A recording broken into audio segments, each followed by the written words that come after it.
Subscribe करें हमारे YouTube channel superfast news को और साथ ही प्रेस करें बेल आइकन ताकि आप हमारी लेटेस्ट वीडियो को देख सकें। लॉकडाउन के दौरान जरूरतमंदों की सेवा के लिए कई समाजसेवी संगठन आगे आए तो वहीं कई समाजसेवी भी स्वयं अपने प्रयास से जरूरतमंदों की सेवा करते नजर आए। ऐसे ही झारखंड में समाजसेवी दंपत्ति चंदन यादव और उनकी पत्नी सपना यादव भी जरूरतमंदों के लिए आगे आए। उन्होंने जरूरतमंदों को राहत सामग्री वितरित की और उन्हें क्वारंटीन सेंटर में भी राहत उपलब्ध कराई। लोगों ने इस समाजसेवी दंपत्ति को उनके सामाजिक कार्यों के लिए शुभकामनाएं दी। और मेरी पत्नी जब इस कोरोना जो संकट काल आया उस समय मेरी पत्नी की स्थिति ये थी कि हमने 2 बोरा चूड़ा और गुड़ मतलब व्यवस्था किया और आज बहुत खुशी होती है। उस समय आज भी याद आता है रविंद्रनाथ टैगोर जी की एक बात कि एकला चलो, और हम लोग एकला चले थे। आज हमारे साथ आपको बहुत खुशी होगा आपके चैनल से के माध्यम से मैं आपको बताना चाहता हूँ कि करीब 60,000 peoples are just connected with me, और वो लोग ऐसे कर रहे हैं काम कि वो भी कहीं ना कहीं मेरे थ्रू अपने थ्रू लोगों की मदद कर रहे हैं। जो हमारी उद्देश्य था कि कोरोना को हराना है, भारत को जिताना है, उस मकसद में लोग सामने आए और बहुत बढ़ चढ़कर मेरी बातों को सुनते हैं, समझते हैं, देश के हित के लिए अपनी जो कार्य होती है वो करते हैं। तो इससे बड़ा खुशी मुझे नहीं मिलता। क्या लगता है आप प्रतिदिन की भांति जब से कोरोना को लेकर के लोग भयभीत हैं उसमें काफ़ी सुबह से शाम तक आपको लगता है कि मैं उनके लिए क्या करूं, कैसे करूं? एक आप नंबर भी जारी कर दिए हैं जिसके माध्यम से आपको सूचना आती है, तत्काल फिर आप उसको व्यवस्थित करने के लिए आप सुचारू रूप से उस पर फोकस करते हैं। क्या लगता है कि आप आर्थिक तौर पे कैसे इसको मैनेजमेंट कर पाते हैं? क्या आपका लगता है कि इसको किसी का योगदान या अपने स्तर से कैसे व्यवस्था कर पाते हैं इसको? देखिए, मैं आपके न्यूज़ चैनल से कुछ चीज़ को आज अपना खोल रहा हूँ। जो लोग क्या सोचेंगे ये मुझे नहीं मालूम है। जो सच्चाई है मैं वही बात करता हूँ, सच बात बता रहा हूँ। जब हम लोग चले थे तो स्थिति थी कि चलो एक विधानसभा या कोई सबसे पहला मोटिव था कि गांव की ओर चले।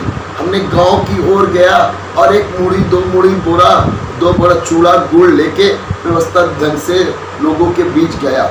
लेकिन जाते जाते करते एक समय ऐसा आया कि लोगों की इतनी मांग हो गई, लोग इतना उपेक्षा हमसे करने लग गए कि हाँ भाई कोई है जो कर रहा है।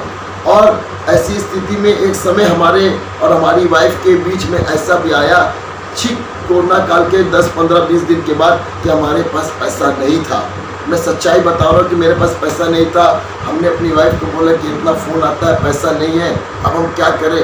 छोड़ो, अब जितना करना था ईश्वर को जो कराना था कराया।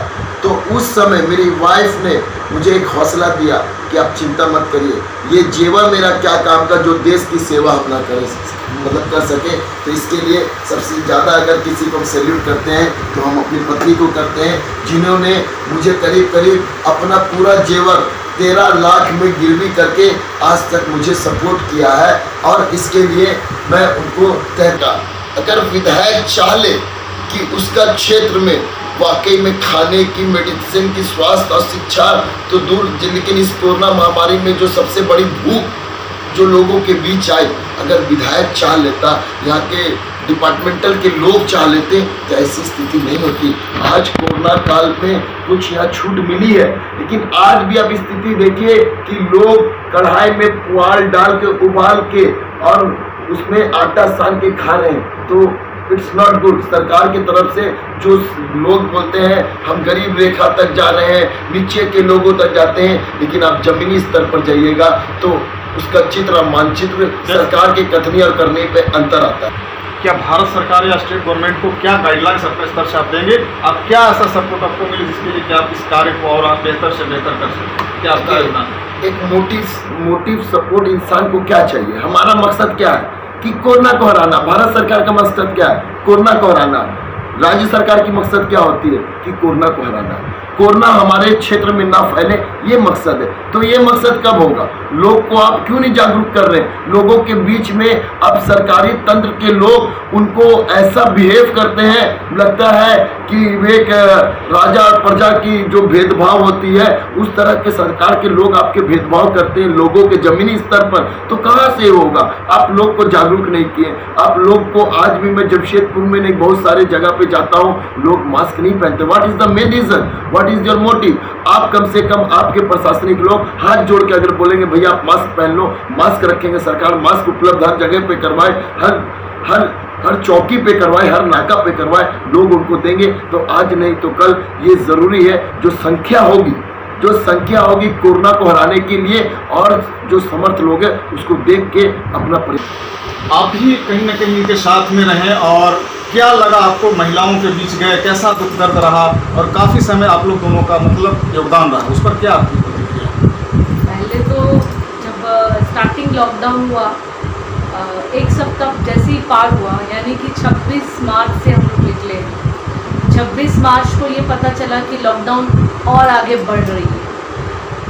तो हम लोग शुरुआत तो हम लोग ये किए कि सबसे पहले कोरोना को भगाना है, भारत को जिताना है।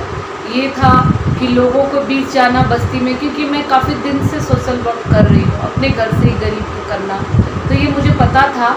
तो मैं अपने हस्बैंड से बोली कि क्यों ना हम लोग जैसे कि गांव के क्षेत्र में बढ़े, जैसे कि यहाँ बालीकुमा है, घाटशिला है, चकुलिया है, उल्टा डांगा है, यहाँ तक कि हमने बहरागोड़ा तक भी गए, मऊबंडा, घाटशिला, और बहुत सारा ऐसा जो केंदाडी जैसा जगह है जो गांव के लोगों को हमने पहले सपोर्ट किया।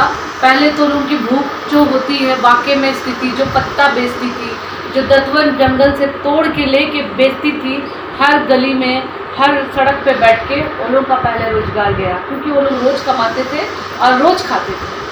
तो हम लोग देखे कि धीरे धीरे बढ़ते गए गांव के ओर। तो गांव में डीपली लोगों को ये भी नहीं पता था कि कोरोना है क्या, बोल भी नहीं पाते थे कि कोरोना बीमारी है क्या। तो हम लोग शुरू में गांव को एकदम, कुछ भाई भी मेरे साथ थे, 4-5 भाई थे, मेरे हस्बैंड थे, मैं थी, और हम एक लाइन से निकल गए। पास जल्दी से उपलब्ध करवाएं कि बाहर जाना है तो पास की ज़रूरत है। तो हमने हस्बैंड ने पास का भी व्यवस्था किया। उसके बाद जैसे ही हमने चूड़ा गुड़, जैसे कि बताएं, मूढ़ी, जो गांव के लोगों को बहुत प्रेम है, क्योंकि उस समय हम लोग को लगा कि चलो कम से कम हम लोग इतना दे दें कि 2 टाइम कम से कम वो भी खा के उन लोग रहें। तो हम लोग फिर उन लोग को सबसे पहला मोटिव था कि कोरोना को भगाना है और कोरोना के बारे में गाँव के लोगों को जानकारी दें। तो हमने कुछ मास्क भी लिए अपने से, कुछ वो लोगों के लिए कुछ खाने पीने का सारा व्यवस्था करके जब हम लोग निकले और गांव की ओर बढ़े, तो वाकई में किसी को पता नहीं था, लेकिन धीरे धीरे हमने बताने का कोशिश किया। तो वो लोग काफ़ी हद तक हिंदी भी नहीं जानते थे, लेकिन मुझे थोड़ा बहुत बंगाली आता था, तो मैंने बंगाली में वो लोग को समझाने का प्रयास किए। बहुत अच्छा से लोगों, गांव के लोग जितने प्रभावित हुए और गांव के लोग इतने अच्छे से कोरोना के बारे में फॉलो किए कि इस चीज़ का हमें बहुत खुशी हुई।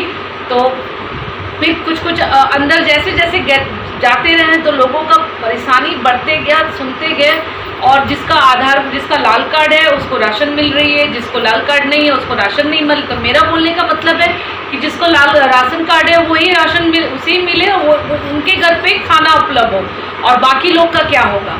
लेकिन मैं सरकार से यही शुरू से ही बोली थी कि कम से कम जिसका राशन, आज ये महामारी जो आई है ये तो पहले नहीं आई थी हमारे समय में, लेकिन मुझे जिस ढंग से मालूम था कि सबको मिलना चाहिए था, जैसा 3 महीना 4 महीना का जैसा जैसा पीरियड बढ़ता गया उस हिसाब से सबको राशन घर घर तक मिलना चाहिए था सरकार की ओर, क्योंकि ये स्थिति पहले कभी नहीं थी और जनता को भी सरकार की इतनी ज़रूरत कभी नहीं पड़ी थी जितना इस कोरोना काल में ज़रूरत था।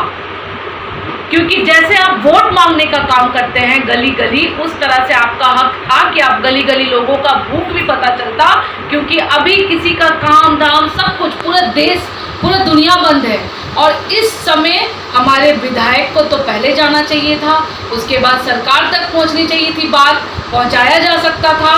घर घर जैसे हम जाके राशन दे रहे हैं ये काम वो भी कर सकते। छोटे छोटे मजदूर हैं, जैसे रिक्शा चालक हैं, ऑटो चालक हैं, या फिर छोटा व्यापार करके उनका डेली का जो इनकम होता था वो खाते थे। ये मामला लगभग जो भारत सरकार का गाइडलाइंस है, उनका कहना है कि ये महामारी अभी लगता है 5-6 महीना तक इसको लगातार रहेगा।